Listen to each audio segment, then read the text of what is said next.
যত জায়গায় বৃদ্ধাশ্রম দেখবেন, যত উচ্চ শিক্ষায় শিক্ষিত ছেলেকে ডাক্তার বানাইছে, মাস্টার, ইঞ্জিনিয়ার, প্রফেসর বানাইছে, বিচারক বানাইছেন, এই সমস্ত লোকরা তারা সেও একজন চাকরিজীবী, স্ত্রীও চাকরিজীবী, সন্তানকে লালন পালন করার দায়িত্ব তার নেই। সারাদিন তো সে অফিসে ব্যস্ত, স্ত্রীও তার অফিসে ব্যস্ত, বাচ্চা মানুষ হচ্ছে কাজের বুয়ার কাছ থেকে। কার কাছে? কাজের বুয়ার কাছে সে মানুষ হইতেছে। এখন তার আব্বা আম্মাকে দেখবে কখন? দেখার টাইম নেই। অতএব টাকা যেহেতু আছে, বৃদ্ধাশ্রমে টাকার বান্ডিল ফেলাই দিছে, ব্যাস এখানে থাকো, মাসে একদিন আসে দেখে যাব, অথবা বছরে একদিন ঈদের দিন এসে আমি দেখে যাব। ঠিক না? হ্যাঁ, তাহলে এই বৃদ্ধাশ্রমের পিছনে আপনার আমার যদি নৈতিক শিক্ষা, দিনী শিক্ষা আপনার আমার আজকে থাকতো, এই সন্তানের দ্বারা কখনো আমি অপমান, অপদস্থ, লাঞ্ছিত হতাম না। এই সন্তান আজকে মসজিদে আইসা সুন্দর মতো নামাজ না পড়ি, সন্তান মসজিদে আইসা আজকে ফ্যানের দিকে তাকায় থাকে, ওর দিকে ডানে তাকায়, বামে তাকায়, কিভাবে তাকায় আল্লাহ তাআলা ভালো জানে। তার কারণ সে তো জানেও না যে সঠিকভাবে কিভাবে আমাকে হাতগুলো উঠাইতে হবে, কিভাবে রুকু করতে হবে, সেজদা কিভাবে করতে হবে, কেরাত কিভাবে পড়তে হবে, তার এই নৈতিক জ্ঞানটা আমি দেই নেই। আপনার আমার যে প্রাথমিক যে দায়িত্ব ছিল সন্তান ভূমিষ্ঠ হওয়ার পর যে তাকে সুশিক্ষায় শিক্ষিত করা, তা সুশিক্ষা বলতে আপনার আমার মাইন্ডসেট এখন ঢুকে গেছে, সুশিক্ষা মানেই হচ্ছে আমার ছেলে অনার্স পাস করবে, মাস্টার্স পাস করবে, ডক্টর হবে, ইঞ্জিনিয়ার হবে। বানান না, সমস্যা তো না আমাদের, ডাক্তার, ইঞ্জিনিয়ার, মাস্টার, প্রফেসর সব বানান, যাররা পরিমাণ আমাদের আলেম ওলামা আপত্তি করে না, করবেও না। কিন্তু সবার আগে যে শিক্ষাটা দিবেন সেটা হচ্ছে আল্লাহ তাআলার ঐশী কালাম, মহাগ্রন্থ আল কুরআনুল কারীমের শিক্ষা আগে দেন। এই সন্তানটা যখন জানবে যে আব্বার সঙ্গে আম্মার সঙ্গে কিরকম আচরণ করতে হবে, পাড়া প্রতিবেশীর সঙ্গে কিভাবে আচরণ করতে হবে, তখন এই সন্তান কখনো অবৈধ পথায় আর যাওয়া সম্ভব মনে হয়? যাওয়া সম্ভব? এই সন্তানকে পিটাইলে তো কখনো সিগারেট মুখে নিতে পারবেন না। এই সন্তানকে পিটাইলে কখনো ঘুষ লেনদেন করতে পারা সম্ভব? পারবে না। এই সন্তানের দ্বারা কখনো সুদি কারবার করবে না। এই সন্তান একজন আলেম হইয়া কখনো সুদে কারবার করতে পারেন? কেন পারেন না? আপনার আমার জ্ঞান, তার জ্ঞান এক। আল্লাহ তাআলা বলতেছেন হাল ইয়াস্তাউল লাযিনা ইয়ালামুনা ওয়াল লাযিনা লা ইয়ালামুন। আল্লাহ তাআলা বলতেছেন, আমি না। আল্লাহ তাআলা বলতেছেন হাল ইয়াস্তাউল লাযিনা ইয়ালামুনা ওয়াল লাযিনা লা ইয়ালামুন, যে যারা জানে আর যারা জানে না, যারা জানে না তারা কখনোই এক সমান হতে পারে না। যে জানে আর যে কি জানে না, সে কখনোই একই হতে পারে না। যতই আপনার আমার বয়স বেশি হোক, কিন্তু আপনার বাচ্চা যখন দ্বীনি ইলম, ঐশী কালামের ইলম তার ভিতরে থাকবে, তার জ্ঞানের কাছে আপনার জ্ঞানের কোনো মূল্য নাই। কে বলছেন? আল্লাহ তাআলা বলতেছেন যে যারা জানে আর যারা জানে না তারা কি কখনো এক সমান হতে পারে না। তাহলে এই জন্য আপনার সন্তান আপনাকে আমাকে যখন শিখবে, যে আল্লাহ তাআলা বলতেছেন ওয়াকাদা রাব্বুকা আল্লা তা'বুদু ইল্লা ইয়াহু ওয়া বিল ওয়ালিদাইনি ইহসানা, পিতা মাতার সঙ্গে সবচেয়ে ভালো ব্যবহার, ইহসান, পূর্ণ ব্যবহার তুমি করবে। কে শিক্ষা দিতেছেন? আল্লাহ তাআলা বলতেছেন উফফি ওয়ালা তানহারহুমা, কখনো পিতা মাতাকে ধমক দিবে না। যেখানে আল্লাহ তাআলা বলতেছেন তাদের সঙ্গে কর্কশ ভাষায় কথাও বলা যাবে না, ভালোবাসায় নম্র স্বরে কথা বলতে হবে, সেখানে তো ধমকের প্রশ্নই আসে না। এরপর আল্লাহ তাআলা বলছে ধমকটাও পর্যন্ত কি দিবে না, বা তোমার আচরণে, তোমার ব্যবহারে আব্বা আম্মা যেন এতটুকু কষ্ট না পায়। আহারে আমার সন্তান, এত কষ্ট করে তোরে লালন পালন করলাম, নিজে না খাইয়া তোরে খাওয়াইলাম, নিজে লেখাপড়া না করে তোরে লেখাপড়া শিখাইলাম, আজকে তুই আমার এত বড় ব্যথা দিলি, স্ত্রীর পাই আজকে আমারে ভুলা গেলি, আজকে তুই দালান কোটায় থাকো আর আমাকে কুড়ে ঘরে রেখেছো। এই কথাটাও যেন আব্বা আম্মার জবান দ্বারা বের না হয়। শিক্ষা দিতেছেন কে? আল্লাহ তাআলা। কিন্তু আমি কি এই শিক্ষা দিতেছি সন্তানকে? না। হ্যাঁ, আপনার আমার অভিযোগ যে আব্বা আম্মা আমারে পড়ায় নেই, আমি পড়তে পারি নাই। সেই সময় অভাব ছিল, প্রচন্ড অভাব, প্যান পড়ার আগে কাজ করা শিখতে হয়েছে আমাদেরকে। কিন্তু এখন তার সেই অভাব নাই। এখন আপনার সন্তানকে 15 দিনে মাস, 7 দিনে মাসে আপনি প্রাইভেট পড়াইতে পারেন। ঠিক না? 7 দিনে মাস, 3 দিনেও মাস হয়। ভার্সিটি লেভেলে যারা পড়ালেখা করে 3 দিনে মাস, 3 দিনে 3000 টাকা বেতন। অথচ মক্তবে যদি আপনার বাচ্চাকে পাঠায় দেন, 1 মাস 30 দিন লেখাপড়া করার পর যদি বলা যায় 50 টাকা মাস, 50 টাকা, হাই রে বাপ। অথচ ওই ব্যক্তিকে দেখেন চায়ের দোকানে যখন যাবে, নিজে চা খাইতেছে, আরো 10 জন বন্ধু বান্ধবকে এই দে, এখানে দে, সে দে, বিল কত আসছে? 385 টাকা মাত্র বিল, কোনো সমস্যা নাই। এরপরও তাকে আরো খোসামত করে, আরো কিছু খান, চা খাইছেন, কফি খান, আরো অফার করতেই থাকে। কিন্তু মাদ্রাসা মসজিদে আমরা যখনই আসি সঙ্গে সঙ্গে অভাব শুরু হয়ে যায়। কোটি টাকার মালিক যদিও হয়, মাদ্রাসা মসজিদের বারান্দায় পা দেওয়া মাত্র এর ফকির হয়ে যায়। মাদ্রাসা মসজিদের বারান্দা যখনই পা দেয়, যতই বড় অভিভাবক হোক, মাদ্রাসার সঙ্গে জড়িত আছে আমরা জানি, যত বড়লোক অভিভাবকই হোক না কেন, মাদ্রাসায় আসছে বেতন কত ভাই? মাদ্রাসা ভাই ছাত্রদের 3000 টাকা বেতন। 3000 টাকা বেতন, হাই হাই, এত গেলে না একটু কম রাখা যায় না? রাখা যাবে কম, কত রাখবেন? 2000 করলে হয় না? 2500 করেন জান, তারপরও মানে আরো কম খুঁজতেছি। অথচ ওই লোকের 3000 টাকা একটা পান বিড়ি টাকাও যায় না। কিন্তু মাদ্রাসা মসজিদে যখন আসে তখন কি হয়ে যায়? তার অভাব তার সংসারে লেগে যায়। তাহলে এই জন্য সন্তানকে সুশিক্ষায় শিক্ষিত করা দায়িত্ব কার? আপনার, আমার, না ফেরেশতার? হ্যাঁ, তাহলে এই জন্য এই সন্তান, আপনি যেভাবে আপনার বাবার নামে অভিযোগ করতেছেন আমার আব্বা আম্মা আমারে পড়ায় নেই, আপনার সন্তানের জন্য আপনার নামে পরবর্তীতে এই অভিযোগটুকু করতে না পারে যে আমার আব্বা আম্মা আমারে দ্বীনি শিক্ষায় শিক্ষিত করে নেই। একজন মেয়ে যখন জাহান্নামে যাবে, একটা মেয়েকে যদি আল্লাহ তাআলা কখনো জাহান্নামে দেয়, এই মেয়েটার অভিযোগ হচ্ছে আল্লাহ তাআলা আমাকে জাহান্নামে দিবেন, সমস্যা নাই, তার পূর্বে আমার আব্বাকে নিয়ে আসেন। কাকে নিয়ে আসেন? আমার আব্বারে নিয়ে আসেন। আমার আব্বার বাসায় যখন আমি ছিলাম, আমার আব্বার দায়িত্ব ছিল আমাকে পর্দা করানোর জন্য, কিন্তু আমার আব্বা আমারে পর্দার কথা বলেই নেই। আমি বেপর্দা হইয়া মাথার চুল খোলা রেখে কলেজ ভার্সিটিতে গেছিলাম, আমার আব্বা একটা বার বলে নাই বাবা, বাবা বলে কলিজার টুকরা সন্তান, হিজাবটা পরো, নেকাব পরো, হাত মোজা পা মোজা পরে এরপরে কলেজে যাও, তুমি তোমার নিরাপত্তা মেনটেন করে এরপরে যাও, ইসলামের পরিপূর্ণ হুকুম মেনে তুমি যাও, কোনো সমস্যা নাই। কিন্তু আমার বাবা আমার কখনো আদেশ করেন নাই। রব্বুল আলামিন, আমার বড় ভাই ছিল, আমার এই পর্দার কথা বলার আদেশ করতে পারত, কিন্তু আমার বড় ভাই আমার আদেশ করেন নাই। অতএব আয় রব্বুল আলামিন আমার বড় ভাইরে নিয়ে আসেন।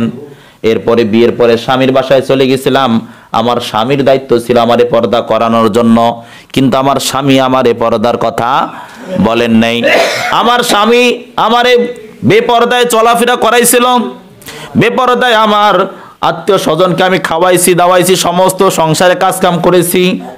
এরপরে আমার বড় সন্তান, আমার আদরের সন্তান আমাকে শাসন করতে পারত, আমার সন্তান আমারে আদেশ করেন নাই, আমার সন্তানকে নিয়ে আসেন। এরপরে আমার শ্বশুর আমাকে পর্দার কথা বলতে পারতো, সেও আমার অভিভাবক, কিন্তু আমার শ্বশুর আমাকে পর্দার কথা বলেন নাই। রব্বুল আলামিন যেহেতু আমাকে জাহান্নামে আজকে যাব, এই 5 জন মানুষকে নিয়ে আসেন, তাদের ঘাড়ের মাঝে পা দিয়ে আজকে আমি জাহান্নামে যাব, বলি নাউজুবিল্লাহ। চিন্তা করা যায়? আপনি আমি বড় হাজী সাহেব, বড় দানবীর, বড় নামাজিওয়ালা হয়েছি, কিন্তু আপনার পরিবারে কি অবস্থা, আমার পরিবারে কি অবস্থা খেয়াল করে দেখছেন? হ্যাঁ, তাহলে আপনি আমি এখনই যে অভিযোগ দিতেছি আব্বা আম্মার নামে, আমার এই শিক্ষা দেয় নাই, আমার পড়ায় নাই, অভাব অনটনের সংসার ছিল, কিন্তু আপনি আমি কি চিন্তা করতেছি যে আমার সন্তান পরবর্তীতে এই অভিযোগটা আমার নামে দিবে কিনা?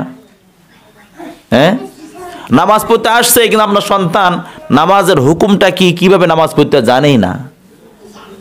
আপনার মৃত্যুর পর আপনার জানাজা কে পড়াবে? ইমাম সাহেব পড়াবে? আপনার জানাজার দায়িত্ব কার? ইমাম সাহেবের। আপনার গোসল করানোর দায়িত্ব কার? ইমাম সাহেবের। হ্যাঁ, আপনার কাফনের কাপড় কে পরাবে? ইমাম সাহেব। দায়িত্ব কার? আপনার সন্তান নাই?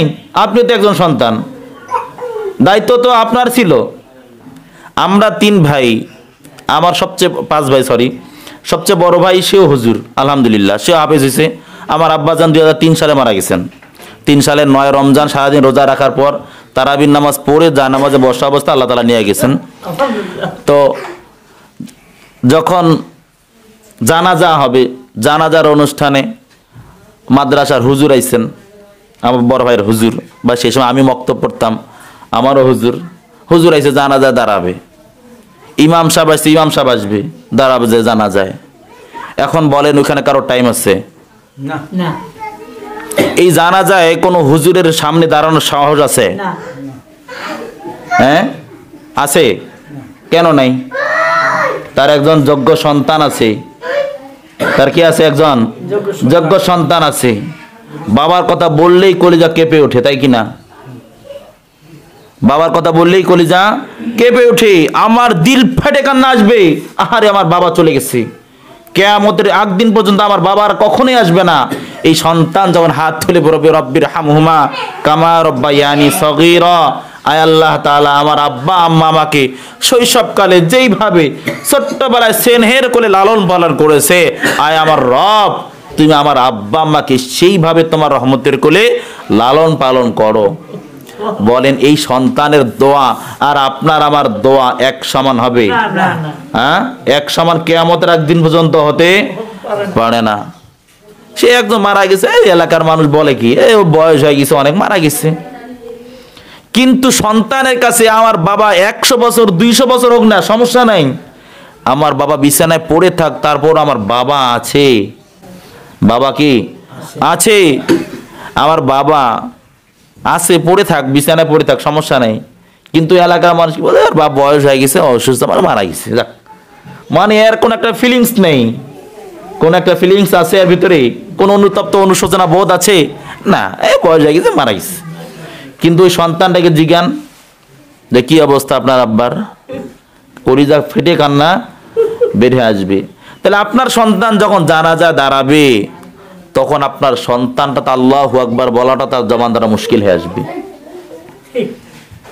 আমার ওস্তাদের বাবা যেদিন মারা যায়, জানাজা আমরা ছিলাম, আল্লাহু আকবার কথাটা বলতেই পারছে না, দিল ফেরে কান্না চলে আইতাছে, যে এত আবেগ আপ্লুত হয়ে গেছেন। তাহলে আপনার আমার জানা যায়, আপনার জানায় আজায়, আমি যদি কান্না করি, কেন কান্না করব বলেন? আমি যে কান্না করব আপনার জানা যায়, আপনার দোয়ায়, কেন কান্না করব?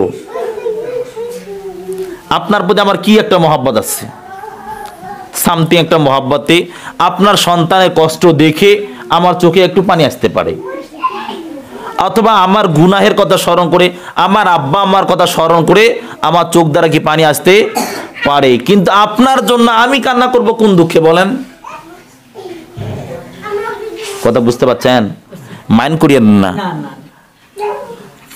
তা যার ব্যথা সেই বুঝে, ঠিক কিনা? যার ব্যথা সেই বুঝে, অন্য কাউকে আপনি পৃথিবীর কাউকে বুঝাইতে পারবেন না যে আমার বাবা চলে যাওয়ার পরে আমার কি একটা শূন্যস্থান আমার তৈরি হয়েছে, এটা আপনি বুঝাইতে পারবেন কাউরে?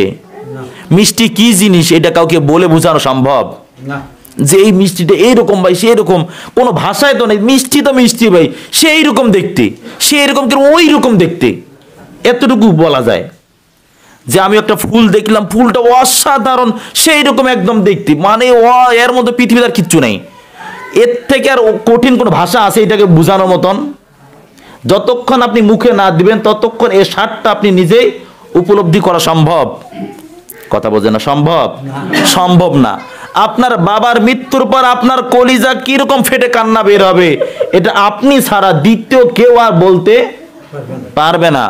এই জন্য আপনার আমার দোয়ার কথা আল্লাহ রাসূল বলছেন যে সন্তান যখন পিতামাতার জন্য দোয়া করে, রব্বে কারীম মাঝখানে কোনো হিজাব রাখে না। সুবহানাল্লাহ বলবেন না? মাঝখানে কোনো পর্দা আল্লাহ তাআলা রাখেন না। বন্দুকের গুলি একটা টার্গেট করছেন, এক জায়গায় নিশানা করেছেন, ওই জায়গা লাগানোর জন্য, ওটা মিস হতে পারে, টার্গেট মিস হয়ে যেতে পারে, লাগতে পারে না।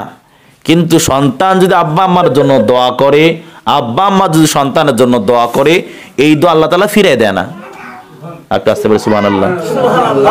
তাহলে আপনি আমি সন্তান না? বয়স্ক যারা হয়েছে আপনি আমি সন্তান না? আমরা যারা ইয়াং আছে আমরা সন্তান না? তাহলে নিজে বাবা আম্মার জন্য সেরকম আদর্শবান সন্তান হওয়া আমাদের দরকার না? হ্যাঁ, আমাদের সন্তানদেরকে এরকম আদর্শবান সন্তান বানানো দরকার না? তাহলে এই আদর্শবান সন্তান যদি বানাইতে যাই, তাহলে সবার আগে যে শিক্ষা দিতে হবে সেই শিক্ষা হচ্ছে কি? দ্বীনি শিক্ষা। কোন শিক্ষা? যেই শিক্ষা অর্জন করে আল্লাহ তাআলাকে চিনা যায়, আল্লাহর রসুলকে চিনা যায়, জান্নাত জাহান্নাম চিনা যায়, ইসলামের পথে সঠিকভাবে চলা যায়, সেই শিক্ষাই হচ্ছে সুশিক্ষা। মাইকিনে আমরা শুনতেছি না, সুশিক্ষা জাতির মেরুদণ্ড, বলতেছে না? তা সুশিক্ষাটা কি? যেই শিক্ষা আপনাকে আমাকে দিতেছে স্কুল কলেজ ইউনিভার্সিটিতে, এই শিক্ষায় আপনি আমি কতটুকু শিক্ষা অর্জন করেছি? এই শিক্ষা অর্জন করে আব্বা আম্মার সামনে আমি সিগারেট খাইতেছি, লজ্জাবোধ আছে? চাচার সামনে দাদার সামনে একসঙ্গে বসে ছেলে কি করতেছে? সিগারেট খাইতেছে। এটা কোনো অপরাধী মনে করে না, অপরাধ মনে করে না। হ্যাঁ, আপনার আমার সন্তান এমন শিক্ষায় শিক্ষিত হয়েছে যে গুরুজনদেরকে কিভাবে সম্মান করতে হয়, তাদের সঙ্গে কিভাবে শিষ্টাচারপূর্ণ কথা বলতে হয়, সেই শিক্ষাটুকু পায়নি। নাতি দাদার সামনে সুন্দর মতো চলে যাইতে জবান দ্বারা সালামটাও বের হয় না, জবান দ্বারা সালামটাও বের হয় না। অথচ আপনি আমি বয়স্ক হয়ে গেছি, আপনি আমি রেডি থাকি, একটা মাদ্রাসা ছোট্ট একটা তালিবুল ইলম দেখলেও সালাম দেওয়ার জন্য আগে রেডি হয়ে থাকি, ঠিক কিনা? আপনারা কি নিজে রেডি থাকেন না যে কখন সন্তানকে সালাম দেব? হ্যাঁ, যে একটা হুজুর মার দেখা পাইছে, আমি আগে সালাম দেব, হুজুরটা দেওয়ার আগে আমি আগে সালামটা দেই, ঠিক না? তাহলে আপনি আমি এই শিক্ষাটুকু পাইছি, অথচ আপনার সন্তানটাকে এই শিক্ষাটা পাইছে না। তাহলে এই জন্য এই শিক্ষাটা দেওয়া হয় মাদ্রাসায়। এই শিক্ষা দেওয়া হয় কোথায়? মাদ্রাসায় দেওয়া হয়। আর এই শিক্ষায় যখন শিক্ষিত হব, দুনিয়া এবং আখিরাতে উভয় জাহানে আপনার আমার লাভ হবে। আপনার আমার এক সন্তানকে যখন আমি হাফেজ বানাবো, আলেম বানাবো, এই সন্তানটা কখনো 5 ওয়াক্ত নামাজ ছেড়ে দিবে? ছেড়ে দিবে? 5 ওয়াক্ত নামাজ আল্লাহর রহমতে আমি আদায় করি। 5 ওয়াক্ত নামাজের এমন কোন একটা দোয়া নাই যে দোয়ায় বলি না রব্বির হামহুমা কামা রব্বায়ানি সগীরা। পড়ি কিনা? শিক্ষা দিয়েছেন আল্লাহ তাআলা, বান্দা আব্বা আমার সঙ্গে তো খারাপ আচরণ করবেই না, তাদের জন্য আমার কাছে দোয়া করবে। তাদের জন্য আমার কাছে কি করবে? দোয়া করবে যে রব্বির হামহুমা কামা রব্বায়ানি সগীরা। আল্লাহ তাআলা আমার আব্বা আম্মা আমাকে শৈশবকালে যেভাবে স্নেহের করে লালন পালন করেছে, আয় আমার রব তুমি আমার আব্বা আম্মাকে সেইভাবে লালন পালন করো। শিক্ষা দিতেছেন কে? আল্লাহ তাআলা। আল্লাহ তাআলা শিক্ষা দিয়েছেন, আল্লাহ তাআলার কাছে আবার চাইতেছি। দৈনন্দিন 5 ওয়াক্ত নামাজে 5 বার বলতেছে আল্লাহ আমার আব্বা আম্মাকে মাফ করে দাও, আব্বা আম্মাকে জান্নাত দান করো, আব্বা আমার জিন্দেগির গুনাহগুলি মাফ করো। আচ্ছা বলেন, দুনিয়ার একটা মানুষের কাছে যদি 5টা বার যদি চাওয়া যায়, সকালবেলা গেছেন ভাই আমাকে 10,000 টাকা লাগবে, আবার দুপুরের বেলা বলছে ভাই আমাকে 5,000 টাকা লাগবে, আসরের সময় আবার যা বলতেছেন ভাই আমাকে 5,000 টাকা লাগবে, মাগরিবের সময় আবার যা বলে 5,000 টাকা লাগবে, এশার সময় আবার যাতে বলে ভাই 5,000 টাকা আমার লাগবে। আচ্ছা বলেন, কঠিন দিলে মানুষ যদি হয়, দয়া করে তাকে অন্তত যতটুকু পারে ধার দিবে না? দিবে কিনা? তাহলে আপনার আমার মতো আল্লাহ তাআলা কি পাষাণ? হ্যাঁ, আল্লাহ তাআলা কত বড় দয়া জানেন? আপনি আমি বেনামাজি হওয়া সত্ত্বেও আল্লাহ তাআলা আপনারে খাওয়াইতেছে। একজন কাট্টা কাফির হওয়া সত্ত্বেও তাকে আল্লাহ তাআলা খাওয়াইতেছেন, খাওয়ান না? হ্যাঁ, খাওয়ানো মালিক কে? আল্লাহ তাআলা খাওয়াইতেছে। তাহলে আল্লাহ তাআলা যদি চাইতেন, আল্লাহ তাআলা আপনার আমার রিজিক বন্ধ করে দিতে পারতেন না? রিজিক বন্ধ করে দিতে পারতেন না? আল্লাহ তাআলা কত বড় দয়ার সাগর যে একজন বেধর্মী সারাটা জীবন 100 বছর তার বয়স, 100 বছর সে আল্লাহ তাআলার নাফরমানি করে আসছেন, মূর্তির পূজা করে এসেছেন। 100 বছর পর আল্লাহ তাআলা তাকে হেদায়েত দান করেছেন। হেদায়েত পাওয়ার পর আল্লাহ তাআলার কাছে বলতেছে আল্লাহ তাআলা আমার জীবনে গুনাহগুলি মাফ করে দাও। কালিমা তয়্যিবা লা ইলাহা ইল্লাল্লাহু মুহাম্মাদুর রাসূলুল্লাহ সাল্লাল্লাহু আলাইহি ওয়াসাল্লাম যখনই জবান দ্বারা বলবেন, আল্লাহর হাবিব সাল্লাল্লাহু আলাইহি সাল্লাম বলে আল্লাহ তাআলা দয়ার সাগর তার জীবনের গুনাহগুলো এমন ভাবে মাফ করবেন যে তার খাতায় এমন ভাবে লেখা থাকবে যে সে জিন্দেগিতে একটা জাররা পরিমাণ গুনাহ করেন নাই। সুবহানাল্লাহ।